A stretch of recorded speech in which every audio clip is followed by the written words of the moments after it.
with, but I find it to be true, and I believe more than anything, is that depression is an appropriate God-given emotion in response to certain stimulus.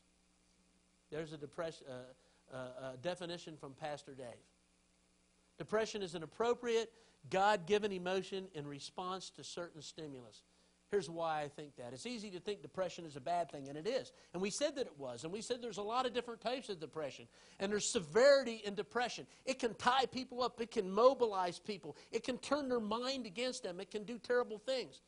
But pain, nobody ever wants to be in pain. But you know, pain is something that God gives us to help us in some ways. If I fall down the mountain and I break my leg, it's a good thing that I have pain so I don't continue doing things to continue to hurt my knee. Pain is not something that we desire, but yet is something that God has given us and created in us so that it can minister and help us.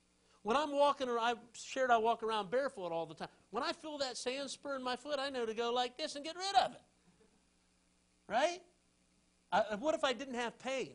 I'd carry those things into my wife's house, and then she'd beat me over the head with them. Right? But I mean, pain is a useful thing. Depression can be a useful thing, too. And here's how.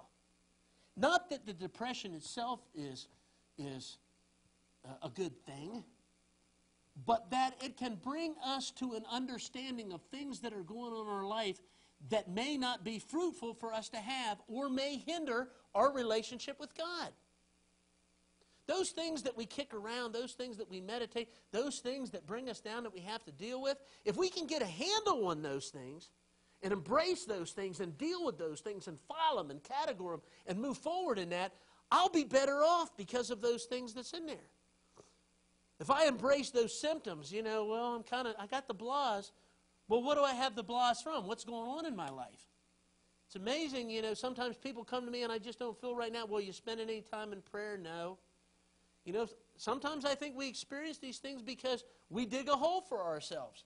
And this very thing that depresses us, if we look at it in a positive way, we can say that some of these symptoms that we have, if we understand and embrace them, can let us know what's going on and can help us spiritually in our walk with God. It can also help us in other aspects of our life. I mean, if I know that every time I run into a wall, my head hurts, it can bring depression, that my head's hurting. But you know, if I start thinking about it, why am I depressed? Because my head's hurting. Why is my head hurting? Because I keep running into the wall. Well, maybe I need to quit running into the wall. Wow. I mean, so depression can be an appropriate God-given emotion in response to certain stimulus. Godly people can get down at times too. I mean, even Jesus experienced depression. Now, I'm going to follow that with a little side statement. Because you're depressed or dealing with depression or something is depressing you or you got the blahs, that doesn't mean that that's sin. Okay? Now, certainly sin in your life can bring about depression. But just because you're not all, all bubbly all the time, doesn't mean that you're unholy, that there's sin in your life. Jesus dealt with it in the Garden of Gethsemane. I mean, in Matthew 26, 37 through 42, he said to his disciples this. He said, "My soul is overwhelmed with sorrow to the point of death.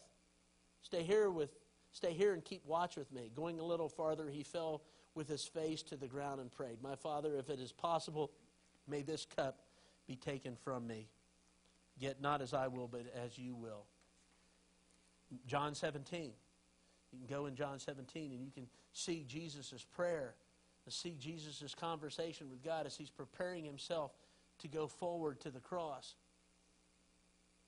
So Jesus' heart was overwhelmed from time to time. I mean, depression is a normal part of life. But how do we, like Jesus, deal with depression and yet not sin? And that's another question. So I'm going to give you 6 steps and then we're going to wrap this up here. Steps toward healing. Acknowledge the emotion and identify the severity of it. I think this is a good step in trying to find some practical healing to what's ailing you. I mean, you can run around and be miserable and talk to people, but I think that you need to get a handle on your emotion, what it is. And I don't mean to be ugly with people or belittle people. I said depression is a serious thing, and I understand it can wrap our hearts up in that. But nevertheless, if we want to get better, we have to face the difficulties in our life. We can't run from them. So we need to acknowledge that there's an emotion that we're dealing with, and we need to identify the severity of it. Jesus told his disciples, he said, "My soul is exceedingly sorrowful." He recognized his condition. He acknowledged it to himself. He acknowledged it to his friends. He acknowledged it to God the Father. And we need to do the same. Denying the emotion will lead to sin. It is believing a lie. It is ignoring God's wiring of our frame. It is abusing our bodies and minds. When we have recognized the emotion, we need to determine how severe it is. When we all have periods of depression. And the worst thing that we can do is just to try to, forget about it, to hide it, not to worry about it. Yeah, maybe it'll go away, but I'd rather deal with it once and for all and to have a handle on it than to have it popping up in and out of my life when different circumstances or those intervals of time that bring about depression come into my life. Oftentimes, the people that just push it under the rug and don't deal with it, when they get tired, when they overstretch themselves, when they have those problems, they pop back up again and again and again. It's almost like a pattern of habitualism. Whether it's mild depression, the blue sadness, melancholy, moderate depression, along with the sadness that comes from feeling of helplessness, trouble making decisions, crying, change in appetite, sleep patterns. If that's the case, you have moderate depression, and you should seek help from someone, pastor, a Christian counselor. When depression gets severe, you add all of the above to and to that, all of those things, the inability to function. Some people just get bottled up and they just can't do anything. And then you can be subject to other deep problems that can come along with that. That's where the thoughts of suicide creep in. And in these cases, you need to seek immediate care. You need to take some further steps. You need to talk to somebody. You need to talk to your pastor, your youth pastor. You need to talk to your doctor about it. You need to talk to a friend about it. Second thing is you need to decide who or what is going to be in control of your life. You need to get it. You got to decide that. Who's going to be in charge of your life? God allows depression in our lives to warn us that we need to deal with something. Is there some past trauma maybe that we need to deal with? It could be loss, anger, abuse, poor decisions. It could be sin. When we decide that we're not going to allow depression to control our lives, then we begin to deal with these things and deal with them, to put them in their proper places. Norman Wright describes depression as being like a person in a deep pool of water holding onto a large heavy rock. The rock will pull us down. If we refuse to let it go, it will destroy us. If it is not the rock that will destroy us, it is our decision. We must determine that we will let the depression go and take steps necessary to recover. Sometimes those steps require you to go beyond seeking layman help. And when we're talking about clinical depression and some of those things, you may need to get some, to go and see your doctor and to share with your doctor what's going on.